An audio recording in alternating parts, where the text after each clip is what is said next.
Good afternoon and welcome to today's webinar, Rethink Your Drink, Motivate Your Patients to Reduce Intake of Sugar-Sweetened Beverages.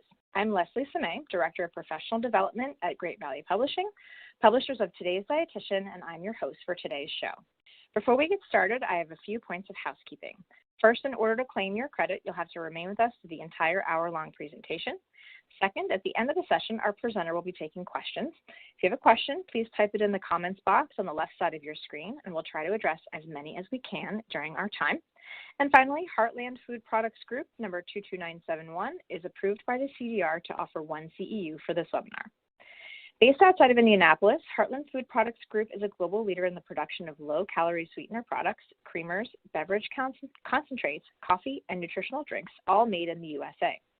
The Splenda brand actively supports healthcare professionals in counseling clients to reduce added sugar, manage weight and diabetes, and live an overall healthier lifestyle. You can learn more at heartlandfpg.com. Today's presenter has the following relevant disclosure to report. Holly Moran is employed by Heartland Food Products Group, maker of Splenda brand products. And so with that, now we can get started. I'm pleased to introduce Holly Moran, MS-RD, LD, CDCES. She joined Heartland Food Products Group in 2021 and currently holds the role of Manager, Nutrition and Science Communications. She has a bachelor's in dietetics and a master's degree in communication with a concentration in health communication, both from Purdue University. Previously, Holly has worked as a diabetes educator for one of the largest adult diabetes and endocrinology practices in Indiana. A strong family history of diabetes drew her to specializing in this disease. In her free time, Holly hosts theme parties and game nights with her husband and cares for community cats in her neighborhood. And so with that, I'm pleased now to turn it over to Holly Moran. Welcome, Holly. Hi everyone. Thanks for joining me this afternoon. I hope you had a sweet Valentine's Day yesterday. And speaking of sweet, we're going to be talking about sugar-sweetened beverages. So let's get started. We're going to talk about, first to start off with our learning objectives for today. So we're going to look at some trends in sugar-sweetened beverage consumption. We're going to look at the most recent guidelines and evidence that supports the reduction of their intake. And then we're going to look at some different solutions that your patients can try out. And then finally, we're going to cap it off with motivational interviewing techniques that you can use. So let's start off with talking about those trends. So this is from the Dietary Guidelines for Americans, the latest edition, the 2020 to 2025. And these are the top sources of added sugar intake in the U.S. So this is the U.S. population ages 1 and older. And as you can see from this, sugar-sweetened beverages are the top source, the leading source of added sugar in the United States. And in the dietary guidelines, they do separate out coffee and tea from other sugar-sweetened beverages, but to me, a beverage is a beverage. You know, someone could be having a sweet tea with their meal, they could be having an iced coffee, a soda, whatever. To me, a beverage is a beverage. So I just went ahead and lumped this all together in this pie chart here. So according to the NHANES, since 2002, we have seen a decline in sugar-sweetened beverage intake in the U.S., which is encouraging, of course. But consumption rates are still higher than what we would like them to be based on recommendations.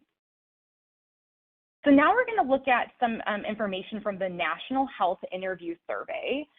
So this is a very comprehensive survey with over 56,000 adults participating in it across the U.S. And so what they were asking these survey participants is, you know, how often they're consuming sugar-sweetened beverages.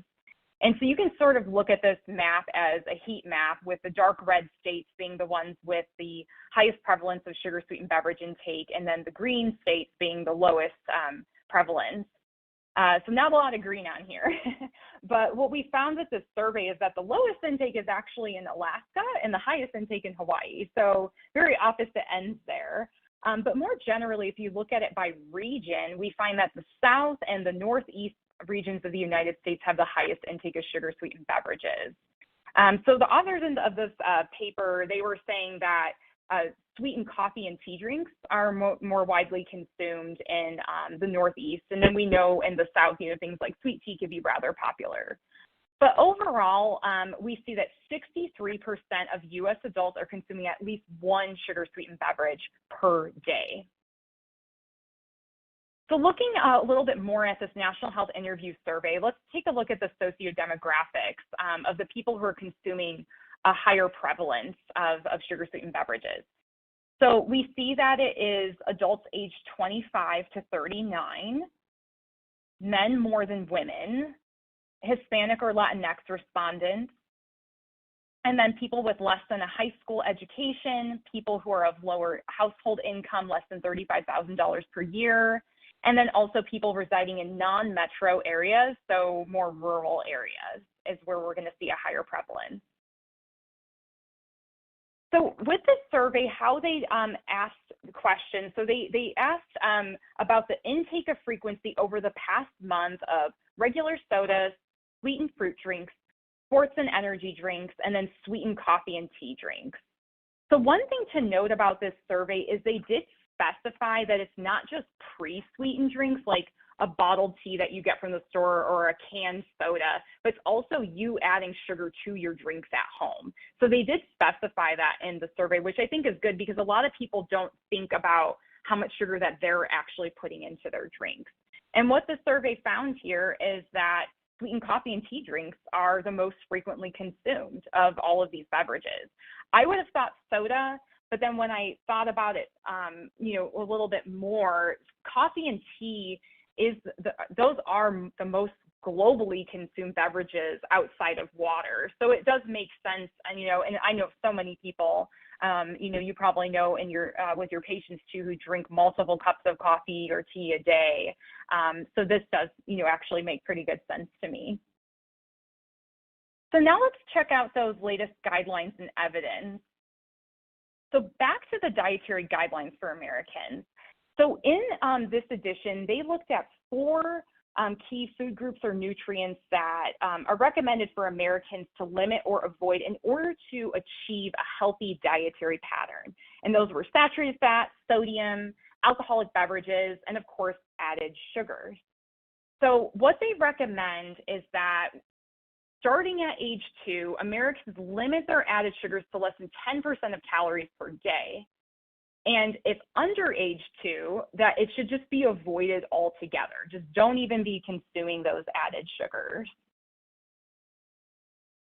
So now let's take a look at what the American Diabetes Association has to say. So the standards of care, not sure if you wait eagerly for this every January like I do. As a diabetes educator, I'm always looking forward to my copy of standards of care. But they did have some updates this year in their guidance on sugar-sweetened beverages and added sugars. So let's see what they said. So people with diabetes and those at risk, of course, really could be anybody, are advised to replace sugar-sweetened beverages with water or low-calorie or no-calorie sweetened beverages as much as possible to help manage glycemia. So this is very key here because they did add in some other additional option of low and no-calorie sweetened beverages. They also stated that the use of non-nutritive sweeteners as a replacement for sugar-sweetened products may reduce overall calorie and carb intake as long as you're not replacing those calories in other ways. So for instance, if somebody switches from regular soda to diet soda, as long as they're not trying to pick those calories up in other areas like through foods, it could actually support, good health outcomes. And so there is evidence that low and no calorie sweetened beverages are a viable alternative to water. And so this is from that latest 2023 edition of the Standards of Care. So I do encourage you to check it out and see what kinds of changes were made. But what I like about this guidance is that it does give people more options. I know that when I was working with patients at our diabetes clinic, it was really hard for people to take that jump from drinking soda every day to plain water. It's really important to have stepping stones because that is going to increase your patient success rate. So options are great. So now let's look at how much added sugars we're consuming versus what is recommended here in the U.S. So our current average intake, according to the dietary guidelines, is over 260 calories per day coming from added sugars, which is equivalent to 7 teaspoons of sugar a day.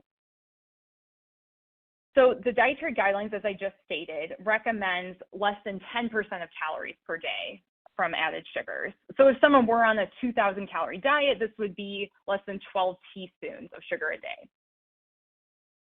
And then the American Heart Association also provides guidance on this.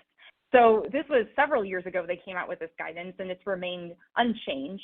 But they're even stricter with saying that we should keep our added sugar intake below 6% of calories per day. So for men on average, that would be below 9 teaspoons, and for women on average, that would be below 6 teaspoons. So all those teaspoons of sugar, they are adding up. And what I like to think about added sugars in terms of teaspoons, because I think that makes it more real and it gives a better visual for patients. So in this particular slide here, I just chose to represent teaspoons of sugar as little sugar cubes. So you can see here in a can of cola, it's 10 teaspoons, or in that energy drink over there, that's 14 teaspoons. So this really makes it real for your patients. When I worked at the diabetes center, I had a dietetic intern help me make a model of this, and we emptied out bottles of sugar-sweetened beverages, and we filled them up with the actual teaspoons of sugar, granulated sugar, and we put it up on a board in our lobby. And it was really cool because the patients were looking at it, thinking about it. Then when they would come back to see us for their consult, they had questions. And so it was actually a really great conversation starter. So they do make displays like this that you can purchase from catalogs or online, but they can be rather expensive. And if you have a clinic with a limited budget, you can pretty easily make this yourself. So now we're going to pivot to look at prevalence of obesity in the U.S. So it has steadily climbed. We know this. It has been going up. With now we have over 42% of U.S. adults having obesity and over 9% of U.S. adults having severe obesity. And these trends are from, the CDC, and they are based on BMI, which we know BMI is not the best indicator of weight status. It is an indicator of weight status that we have and still rely on, but it is good for just tracking trends simply. And so we know that BMI has been increasing over time. So that is a pretty good indication about obesity prevalence. So how does this tie in with sugar-sweetened beverages? Well, there is a correlation between sugar consumption and obesity prevalence in the U.S. So this here, you can see, goes back to the 1970s. So we're going a little farther back in history here. That blue line represents total sugar consumption per capita. So this is the market level consumption of sugar. So it takes out anything that's lost through the processing of sugar cane or other forms of sugar and looks at the market level consumption. And so we see that peaked there in the 1990s and has dropped off, which is, again, encouraging. But we still see obesity rates on the rise. So some would argue that there's actually not much of a correlation here because, well, if obesities continue to go up, but we're not consuming as much sugar, then there's maybe not a correlation. But you have to keep in mind here that since the 90s, obesity prevalence, even though it has continued to rise, it's rising at a much slower rate than it was prior to when the sugar consumption was higher. So this does, in fact, indicate a positive correlation. And then another thing to look back to is the introduction of high fructose corn syrup back in the mid-70s. So high fructose corn syrup came on the scene as a less expensive way for manufacturers to sweeten their products because of the rising sugar costs. And when we saw high fructose corn syrup come to market is when we saw a lot of these spikes occurring, which is pretty concerning. Now we're going to take a look at some science here. So just to take a step back, when I want to look at a topic like this, like sugar-sweetened beverage and its connection to different types of disease states, I much prefer to look at systematic reviews and meta-analyses because if you look at the evidence of hierarchy, that if you've ever Googled the pyramid of evidence of hierarchy, you'll see that systematic reviews and meta-analyses are always going to be of the highest quality because they have the lowest risk for bias because they're pulling together multiple studies, looking at the totality of the evidence so that we can get a better idea of what the overall research is saying. So let's look at what some of these meta-analyses are saying about sugar-sweetened beverages and weight gain and obesity. So this particular meta-analysis found that increasing sugar-sweetened beverage intake by 1 serving per day was associated with additional weight gain of 0.12 kilograms over a year. And this may not seem very significant. That's, a pretty modest amount of weight, but it can be significant over time because we know that weight adds up. So let's say someone is on average gaining 1 pound per year, 1 pound a year for 20 years is 20 pounds. And this is just from 1 beverage per day increase. Imagine if someone's having 2 beverage or 3 beverage per day increase. There also was a meta-analysis done on the genetic effects on BMI from sugar-sweetened beverages, so that gene interaction there. And what was found from these cohort studies, it showed that those who consumed 1 or more sugar-sweetened beverages per day had genetic effects on their BMI that were 2 times larger than those who consumed sugar-sweetened beverages less than once per month. So this suggests that people who have a greater genetic predisposition to obesity, they're going to be more susceptible to the negative effects of sugar-sweetened beverages. It's going to affect them more. So now let's take a look at diabetes prevalence. So much like obesity prevalence, this is also on the rise. So we know that these are comorbidities. So the National Diabetes Statistics Report, this is a periodic publication from the CDC. It doesn't come out every year. The latest edition came out early last year, I believe, and it was from data from 2019. So let's take a look at how these numbers have changed. So in 2018, 88 million adults in the U.S. had prediabetes, and this rose to 96 million. So quite the jump there. And I do believe that more people are getting screened for prediabetes, thanks to the great organizations like the ADA with their diabetes risk test. And then we also have the Ad Council putting out some really informative ads about risk. But this is very scary to see how much this number is growing. And then when we're looking at diabetes, now this does include type 1 and type 2. We know type 2 is more prevalent. It includes diagnosed and undiagnosed as well. So back in 2018, it was over 34 million people. And then this rose to over 37 million people. So this is also, much like obesity, pretty concerning. So let's look at the science in connecting sugar-sweetened beverages to type 2 diabetes specifically. So this meta-analysis, included 17 cohort studies. They found that a 1 serving per day increase in sugar-sweetened beverages was associated with an 18% higher risk for type 2 diabetes. And then in studies that adjusted for adiposity, they found that nearly 9% of type 2 diabetes cases in the U.S. would be attributable just to the consumption of sugar-sweetened beverages alone. And so another way to look at this, and what I've read, is that it's estimated that sugar-sweetened beverage consumption potentially contributes to 1.8 million type 2 diabetes events in the U.S. over a 10-year period. So that's really mind-boggling when you really think about that. So let's look at how sugar-sweetened beverages are tied to some other diseases. So looking at coronary heart disease, 1 serving per day increase was shown to be associated with a 16% higher risk. And then looking at non-alcoholic fatty liver disease, this is a meta-analysis of 12 studies that found a 39% higher risk for fatty liver disease with just this 1 serving per day increase. And then gout as well. So this was a 1 serving per week increase was associated with a 4% higher risk. And I want to dig a little bit deeper into this just to understand, what's the connection with gout. And what I found is that sugar-sweetened beverages, they're composed of 50% fructose.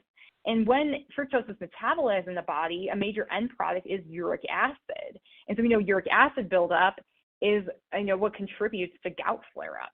So really interesting thing there when you're talking about, gout with your patients. So this here is information from a large population-based cohort study that was looking at the association between sugar from different sources and harmful metabolic and inflammatory markers. So what they found was that there was a positive association between the sugars that are in beverages and then also free sugars and increasing levels of fasting plasma glucose, insulin, and C-reactive protein, which is an inflammatory marker. So free sugars is not a term that we use as commonly here in the U.S. I know the World Health Organization uses it. I know Canada uses this term. So it's not exactly the same as added sugars. It includes added sugars, but it also includes fructose as well. So they found there to be an association between beverages and free sugars in those markers, but they did not find as much of an association with the sugars that are in solid foods, and then non-free sugars, or you could think of that as more like naturally occurring sugars.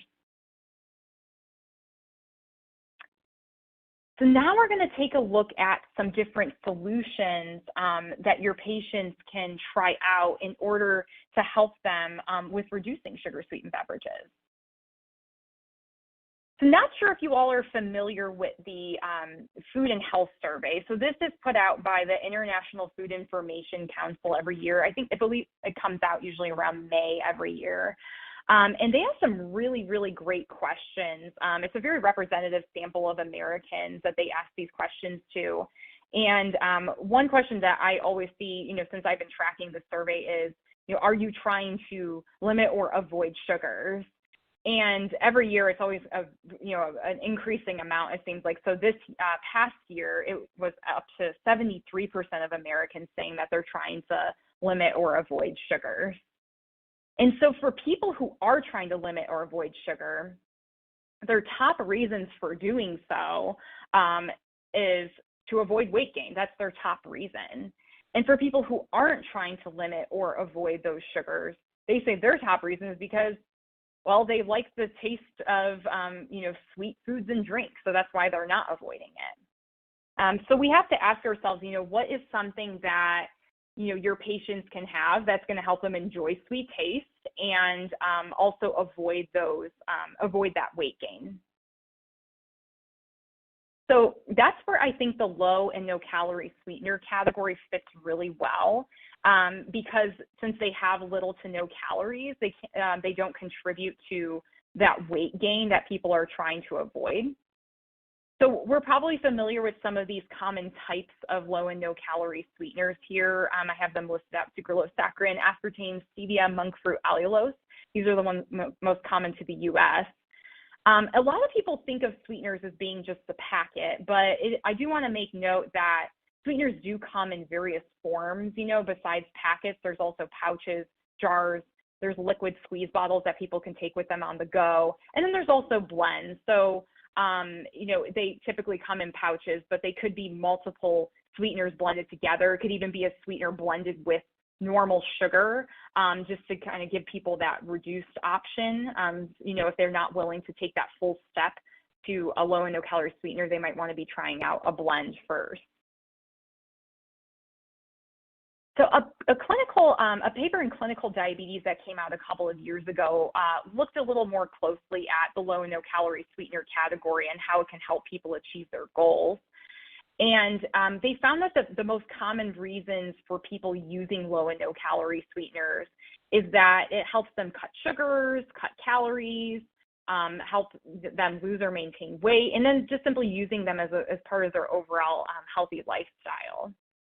But there are barriers to using low and no calorie sweeteners as well. And people mention those to be concern about aftertaste, just not tasting good, not tasting like sugar, because maybe they're just used to the way sugar tastes. I mean, I think we all can agree here, sugar tastes really good, right? So they're concerned about that. Some people don't believe they really have a need for it. Some people just don't simply know enough about it. It's more of an awareness thing. And then some people say that they just didn't get that HCP or healthcare professional recommendation to use it. So I want to dig first into those first two, because those are really about taste. So taste is really, really important to people. Going back to that Food and Health Survey that I had just mentioned, taste in that survey continuously is the top driver of food and beverage purchases.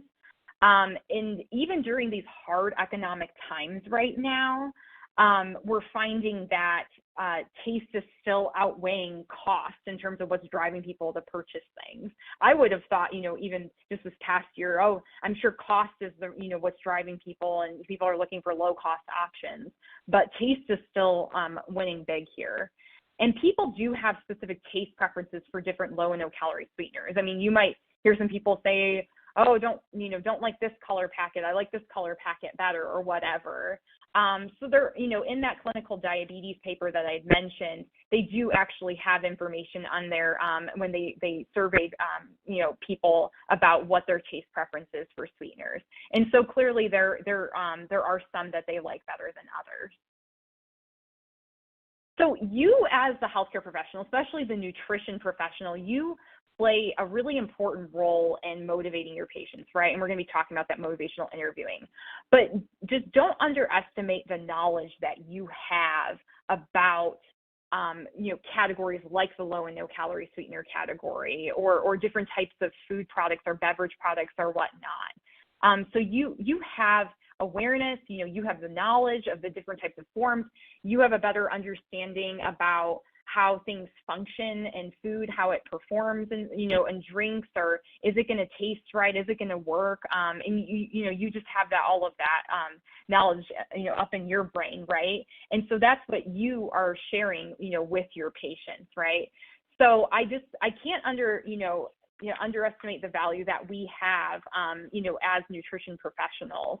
And what I've learned through market research just in my current role is that patients do actually really take our recommendations to heart. They may not always be completely successful in taking the recommendations, but they definitely consider them. And they do say, if my healthcare provider were to give me a specific recommendation, I would go out there and try it, and I know as a dietitian, I would never recommend something to the patient that I didn't think tasted great or didn't perform well, so our patients trust us to give those recommendations.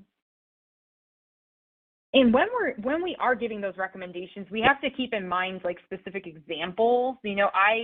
I would usually I would always start with a dietary recall, look at what a patient's consuming, let's say the different beverages that they're consuming, and then that would help me understand oh, this person really likes fruit juice a lot. Okay, what could I think of that's something fruity that they would enjoy to, replace all that juice that they're drinking with. And keep in mind the different forms of low and no calorie sweeteners that I was mentioning, because they do have different purposes. So here are some examples. So let's say you have a patient who really loves iced mocha. That's their jam. They like to get it every day at their local coffee house. Well, you can, enlighten them on how many calories they're taking and how much sugar they're taking in, and then give them a recommendation for a swap.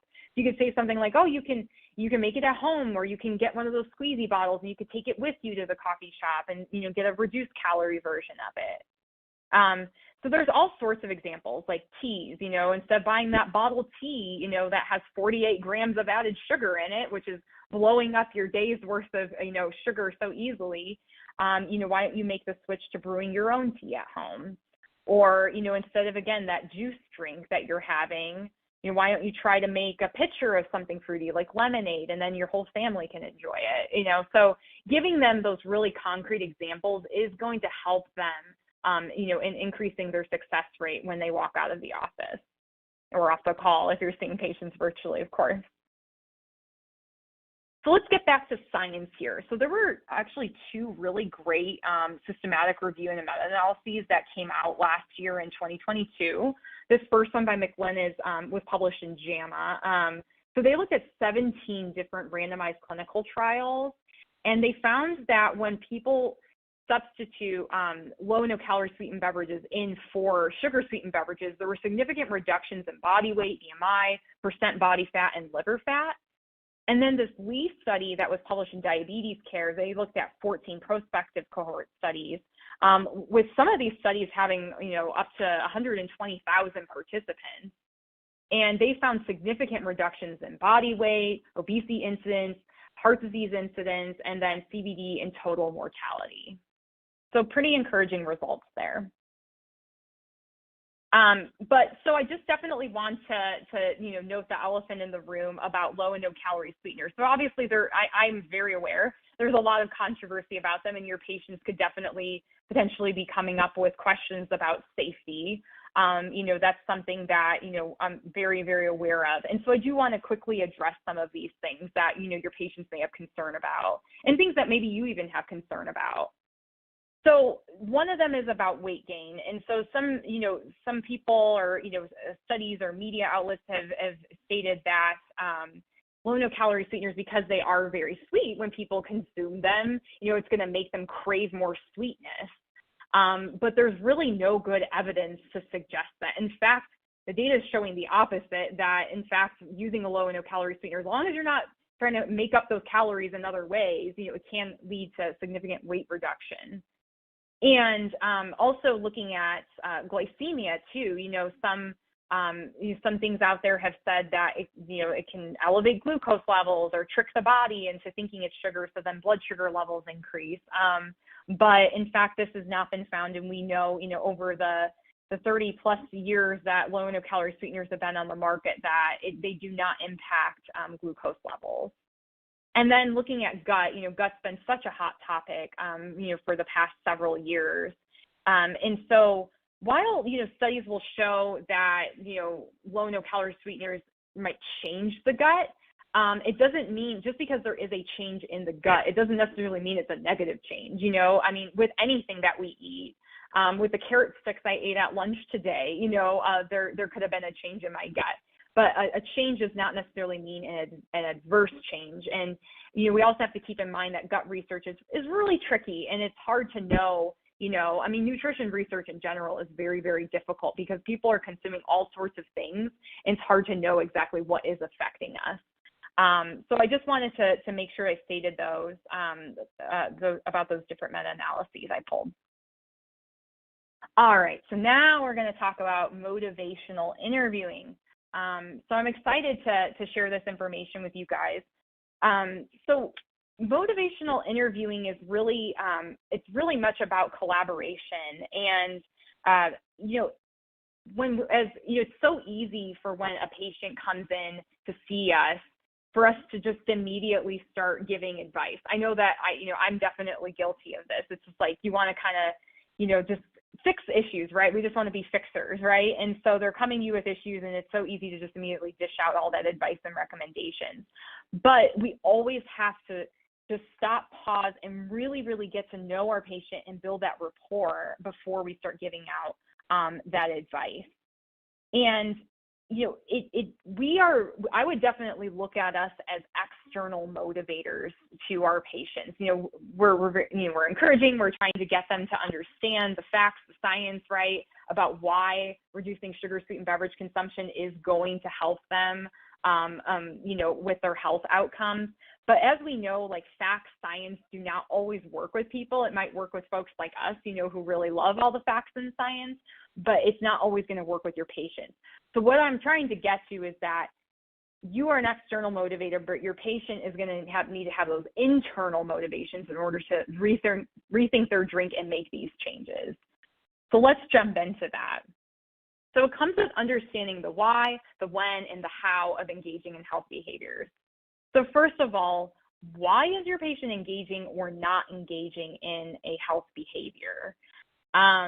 So why are they consuming so much soda, or why are they not drinking water? You have to understand that why first.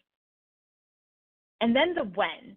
So when are they going to be ready to change their behavior? You can assume that because they're seeing you, oh, well, they're here, they're in my office, they must be ready to make a change, but maybe they're not, maybe they're coming based on doctor's recommendation. Maybe they're not really happy to see you. I know that I had some patients that would come with their arms crossed, sit down, didn't look like they wanted to be there or see me.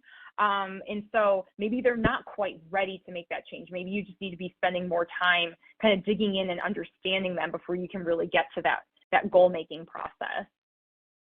And then there's the how. So how are they going to change their behavior? So let's say, they are ready to make a change. Now you got to really dig in with them. What is going to be that specific change that they make, so that you can help guide them and support them? So the stages of change, or more formally known as the trans-theoretical model of change, this is something that is widely used in public health, for public health campaigns, to kind of use, to kind of understand like where people are at in their readiness to change. So we'll start off here with the first stage. So it's called pre-contemplation. I worked with a behavioral change specialist once, and I remember she always explained it to my patients as not a real word, right? But it's a kind of interesting word, because it's before someone is contemplating. So in this stage, someone is just completely unaware of the consequences of their behavior. They're la-di-da, they're drinking their soda, like they have no idea really the consequences. So they're just going along with their day. And then when you get into contemplation, this is where something has been brought to their attention. Now they realize, oh, like what I'm doing could potentially be harmful. Don't really know though. They're kind of ambivalent. They're weighing the pros and cons of making that change. And then when you go into preparation, this is where someone's like decided, okay, yes, I'm going to make my change. I'm starting to make plans. I'm committed. I'm going to do it. It's going to be soon. Got it. And then action is when they're actively taking those steps to change their behavior. So they are totally engaging in that behavior change. Things are going. And then maintenance, finally, is where they are working to sustain that behavior change. So now they've made the change. Now they just don't want to relapse. There is always a potential for someone to relapse. They may not move all the way back to pre-contemplation, especially since, they were once aware that it is an issue. But they could jump back down to contemplation or preparation or whatever.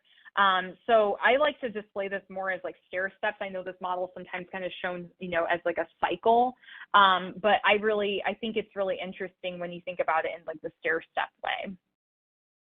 So let's look at this as an example with rethinking your drink. So if someone's in pre-contemplation, maybe they're saying, I love the taste of sweet tea. I get my 32-ounce sweet tea from my favorite restaurant on the way to work, on the way back home. I don't see any problem with it. I just love this sweet tea, And then when they move into contemplation, maybe now they got a diagnosis of prediabetes, and now they got referred to see a dietitian. And they're saying, oh, gosh, well, my dietitian told me all that sugar in my sweet tea, it might be spiking my blood sugar. It might be contributing to this whole prediabetes thing. But I don't know. I don't know if I'm going to be able to give it up because I really like it. So they're contemplating. And then we move into this preparation phase. And so this is, again, where they've committed to making the change. So now they're starting to think about how they're going to do it. Okay, I'm going to cut back. I'm going to stop going to that restaurant. I'm going to start making my own tea at home is what they've decided. And then in the action phase, so now they went to the store, they bought a pitcher, they bought bags of tea, they're brewing their own tea, they're sweetening it with their favorite low no-calorie sweetener, and it has a great taste to them, they're liking it, they're doing it. And then finally in that maintenance phase is where they're just trying to prevent themselves from having relapse, right? So they know that the fast food restaurant is sort of like their trigger for them.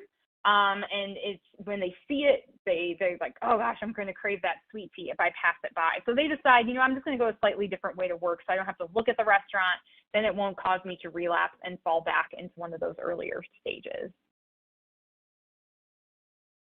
All right, so now you kind of got an idea of that readiness to change. So now we're going to talk about motivational interviewing. So like I was mentioning before, this is a very collaborative style of communication. It's really like, I like to think about it as almost like a partnership with your patient. And you're using this to strengthen your patient's personal or like internal motivation for making a change. And motivational interviewing, it has its roots in addiction, alcohol abuse. But what we've found is that it actually can be really helpful for other areas like medication adherence, increasing physical activity levels, improving diet. And actually there was a 2020 systematic review, a meta-analysis that showed that motivational interviewing is effective for reducing A1C in people with type 2 diabetes. So that very much ties in with this here. So there are some core skills that go along with motivational interviewing, and we're going to look at those core skills. And then there's different fundamental processes that are going on while you are engaging in those core skills. So the ORS is the acronym, what we use typically to represent these skills. So we're starting off with the O, which is open-ended questions. So open-ended questions don't give your patient a chance to just say yes or no, right? It's not a black and white answer. It is very much a gray area type of thing. So it's going to elicit them to provide a more detailed response, and it gives you a chance to dig deeper, right? So my example question here is, well, what are the advantages of reducing your intake of sugary drinks? They can't just say yes or no to this. They're going to have to list exact examples. So they might say something like, oh, well, it's going to, maybe it's going to help me feel better. Maybe I'll lose weight. And you'll be like, oh, okay. So like, what would losing weight do for you? And they might say, well, it might make my knees feel better. I'm not going to have as much weight on my knees. And then I'm like, oh, and then what will that do for you? And then they'll say, well, then maybe I'll be able to walk more easily, So it's just going to lead into this like chain of questions and just make a really nice open conversation, and the key thing with MI or motivational interviewing is that it's done in an atmosphere of acceptance and compassion. You're really, it's the opposite of being judgmental, right? You're just trying to be really open and dig harder into your patient's thinking. So the next part of this is the A. So affirmation. So with this, you're basically trying to build up your patient's confidence by praising them on their efforts and their successes that they're making. So my example here is, wow, you've already cut down from 5 sugary drinks per day to 2. You're determined to get your blood sugars under control.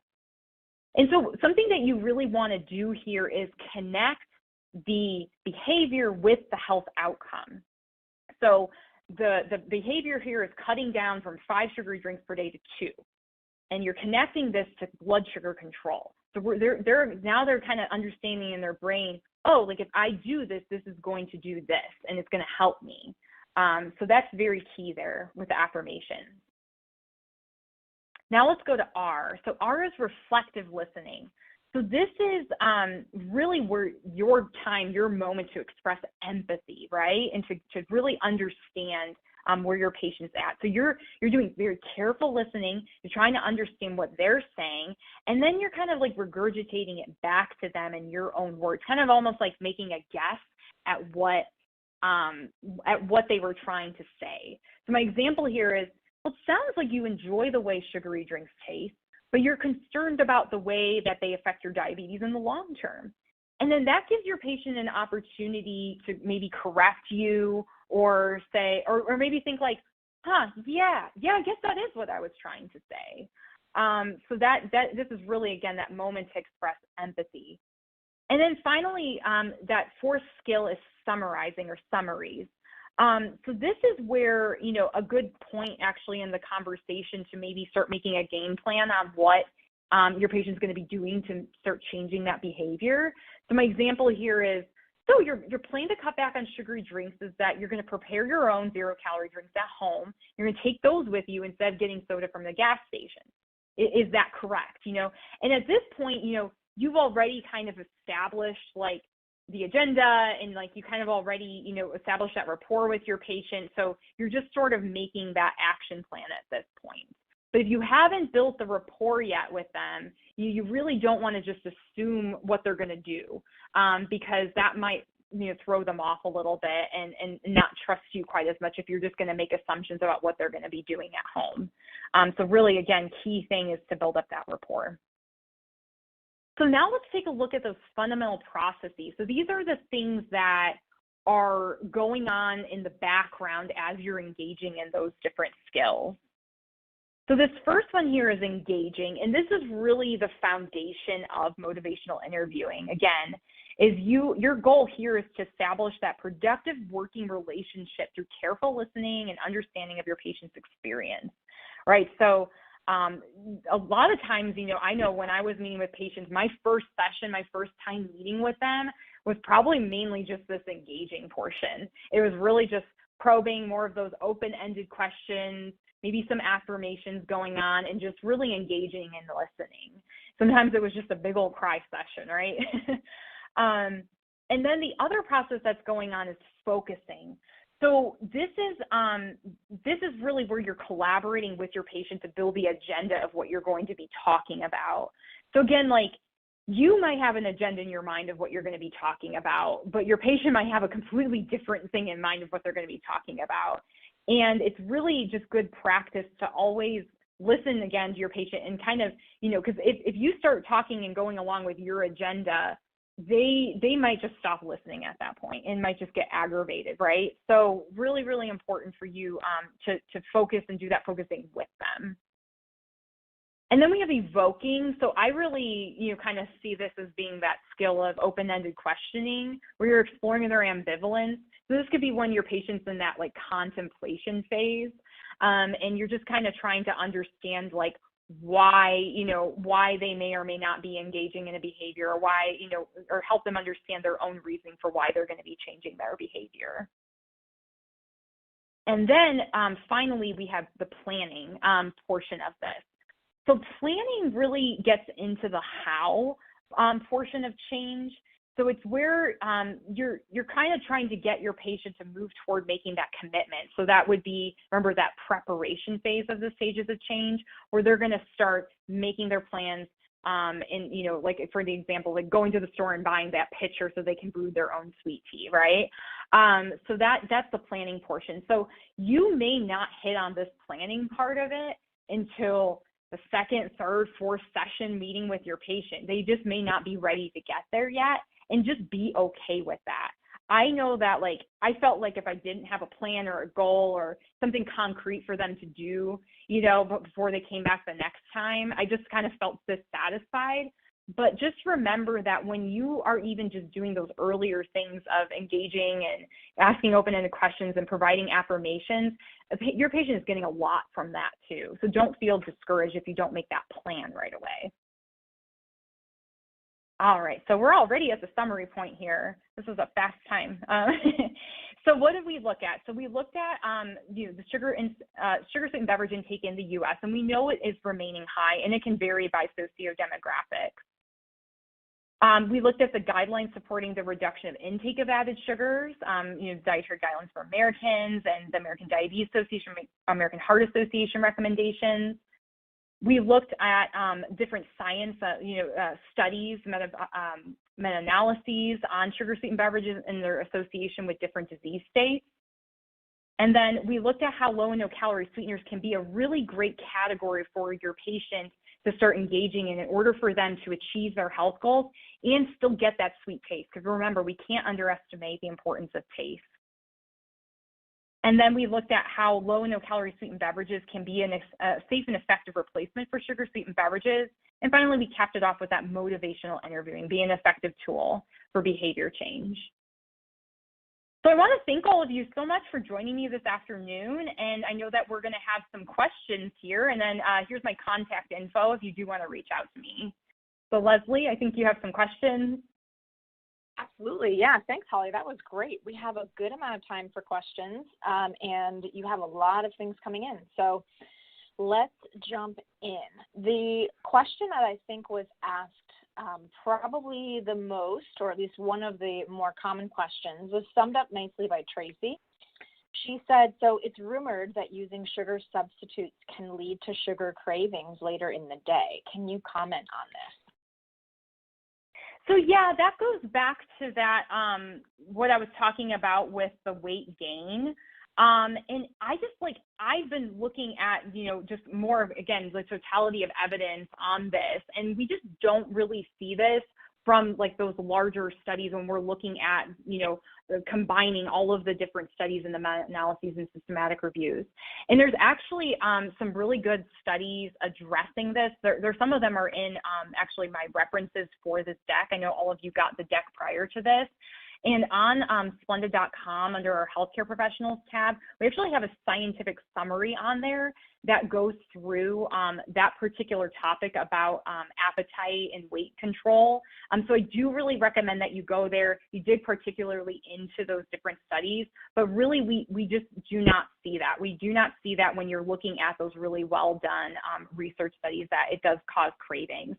I know as a personal user, I know this is anecdotal evidence, but I don't find that, and so, and then if you look at the larger research, body of research, you just don't see that. So I do really encourage you to look at that scientific summary and my references. Perfect. Okay. So another common question that had been popping in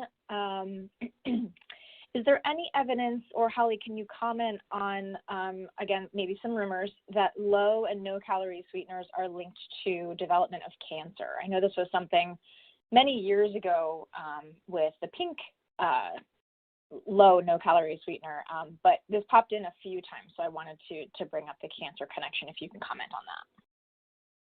Yeah, sure. I mean, definitely, that early research done in rats, was disputed, and they were deemed safe.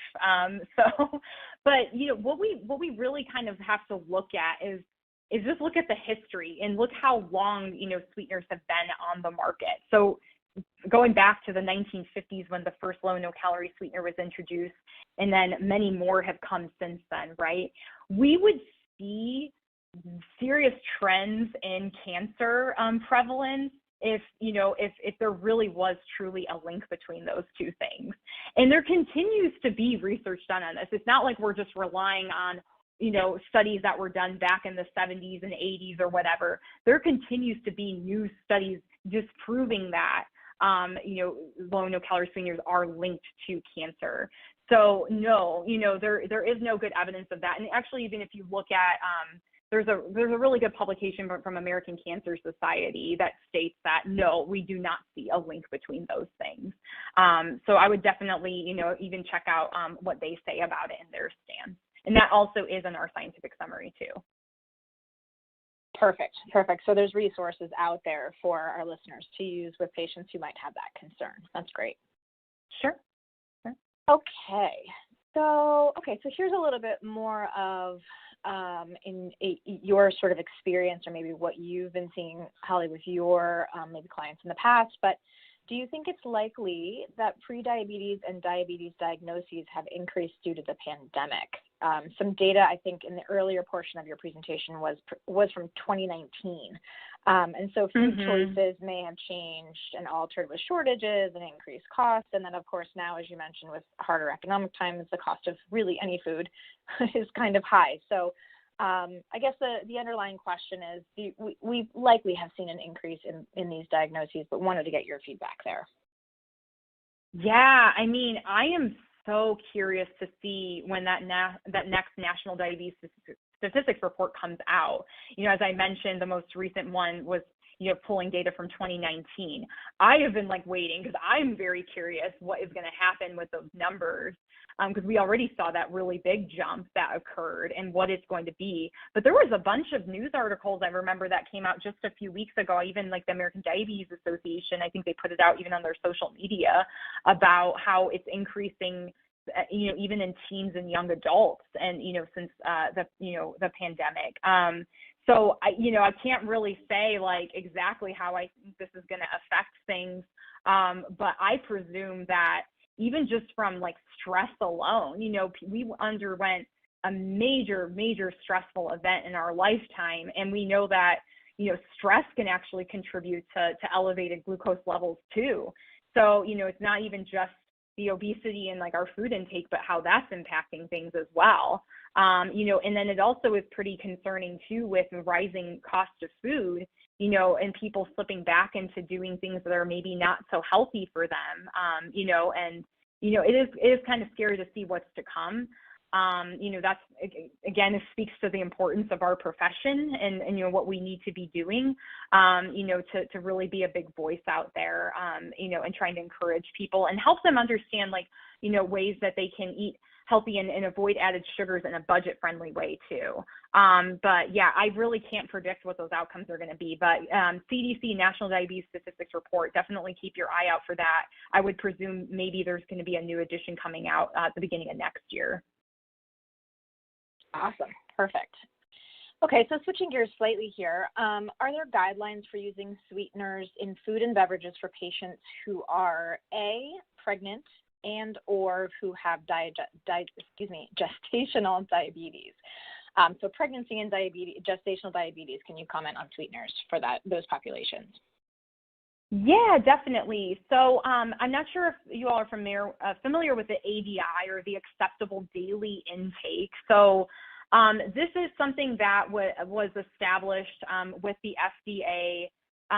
Basically what it is the what they quote unquote call like the safe amount of low and no calorie sweeteners that you can consume every day, starting from the day you're born until the day you die. Okay, so the ADI, for instance, for sucralose, is the equivalent of 28 packets a day, every day from the day you're born till the day you die, right?